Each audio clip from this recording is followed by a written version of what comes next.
savings that fit right into her budget. This shit crazy, boy.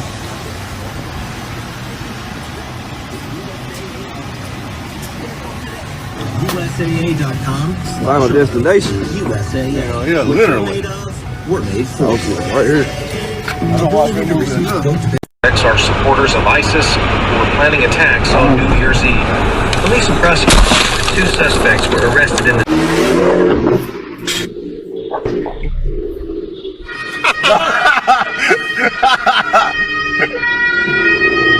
No, non è che fai il tuo progetto.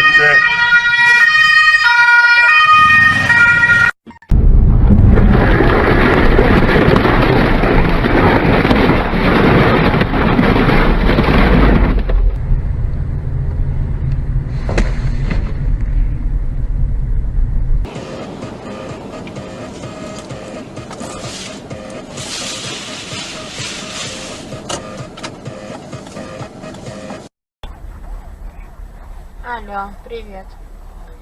Слушай, у тебя нет времени корни покрасить?